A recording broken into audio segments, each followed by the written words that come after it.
Breezeblock.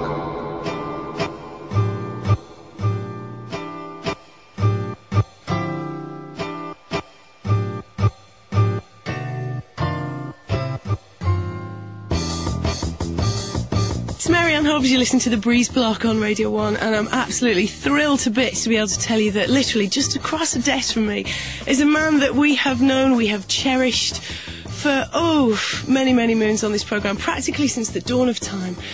Tom Jenkinson is with us, the mighty Squarepusher, as we like to refer to him on the programme. It's really nice to see you. Hello. It's been an awfully long time, hasn't it? It has been a while indeed. Yeah, so it's good to be back or something. I have to say, one of the best emails that we had recently on the programme was just a couple of weeks ago when we played a track from the new album called 50 Cycles. Oh, yeah. And it simply said, Squarepusher, like suffocating in iron wool. Brilliant.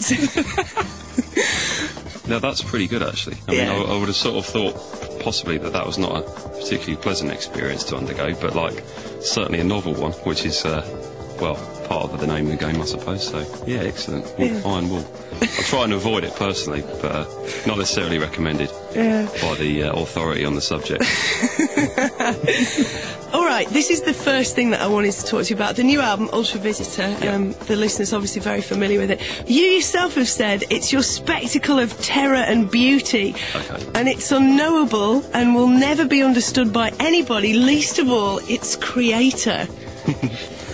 Righto. Well, I mean, essentially that is exactly what I think, and what I should probably say is that the fact that I've had to do interviews concerning sort of my work over my career has gradually pointed out to me that there is actually no way of literally understanding a piece of music.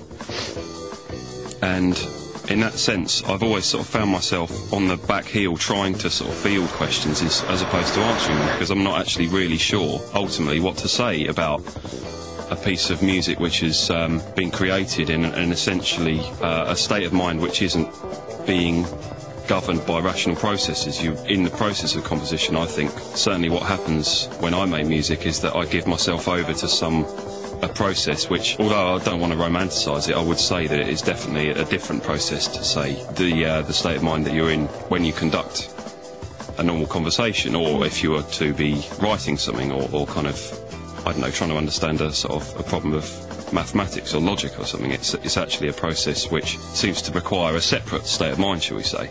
So in that sense, yeah, it's actually a waste of time to try to understand it, and for me to try and explain it, to try and say, well, other than using, like a kind of analogy, like a spectacle of beauty or terror. This is the problem, you're in an interview situation and you think, what have I actually got to say? I mean, I've got loads to say about loads of other stuff, but about my music, the central issue, the more central the conversation becomes, the more you'll find me saying, well, that's kind of the way it is. That's totally fair, dude. And my point to you would be, though, is it really important, do you think, for people to understand it? Is it not just enough to love a piece of music? Yeah, I think that there is a problem in the sense that music made today is made using machines which are founded on the principles of logic, i.e. computers. So there is a danger for you to become a sort of mirror of that machine and think, okay, you make music in the sort of process where you might be kind of working out an equation as opposed to trying to actually sort of go beyond these kind of didactic processes. So it's an unprecedented time in that sense, and there's an unprecedented access to music making facilities. But there's also an unprecedented risk in that we could just fall into becoming a subset of a machine, a thing that merely facilitates a machine's architecture, illustrates a machine's architecture. There is an absolutely brilliant and fascinating piece, again, up on the Warp website that I'd love people to just go and have a look at out of interest as well, which is your thesis about collaborating with machinery and the idea that what you take away from a collaboration with a machine is a souvenir of the time that you've spent in a room together with it, almost, and that humans cannot, at this juncture, have any sovereignty really over the machines, No. because the machines, in a way, bring so much more creative That's right, yeah.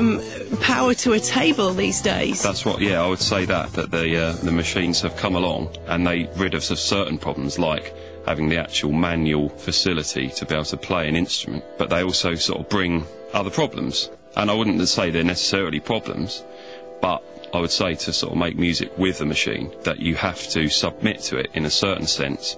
And it's a case of a balance between retaining an awareness of yourself, but also not just becoming a function of that machine. Yeah. You could actually try to tell a machine what to do, really consciously retain your sort of humanity, so to speak. But that to me would not be taking advantage of the fact of that the machine is actually an incredible tool, and it has, in a certain sense, a life unto itself.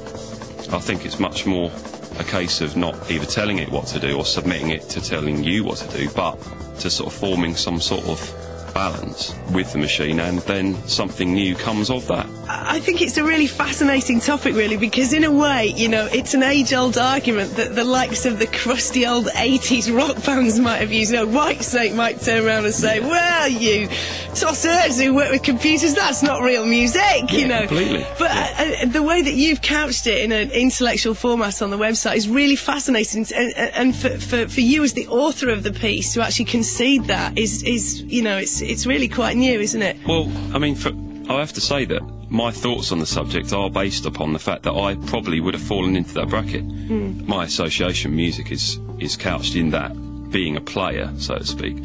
And I, at one point, would have been quite cynical, I think, about music made with machines. I would have thought, well, that's kind of just pressing go on a sequencer. Doesn't seem to be the same. It's cheating.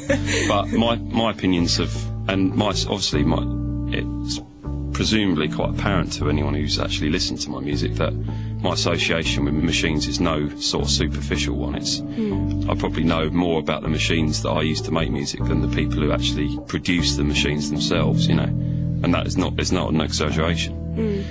And I think my first sort of point where I started off on that road, shall we say, is that when I used to program, I used to be a little computer program when I was a kid. And I made a little sequencer program, and I played along to it, and I suddenly started thinking that, well, there is a groove here. It's not simply a machine sort of making an attempt. It's something specific to this machine, which is quite unlike a drummer, but it has its own sort of charm and a sort of, shall we say, a brutality, which could be harnessed, which the listener might possibly agree that hopefully I've made sort of fair inroads into sort of that experiment. I don't know. Yeah.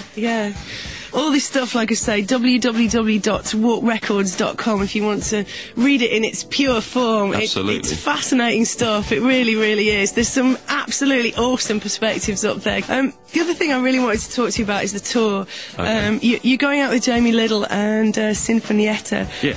And I'm just wondering, what sort of evening can the expectant ticket holder look forward to at these shows? I would imagine there's some form of collaboration, is there? Well, the problem is, as well, with doing these interviews, is that I've been put on the spot at various points in the last couple of months by people saying, okay, what should we expect from this show? What should we expect? What are you going to do? Are you actually performing with them? What are you doing, essentially? And I've actually kind of had to field a lot of the questions by either changing the subject, which I'm rather good at, or basically to say, well, actually, I don't know.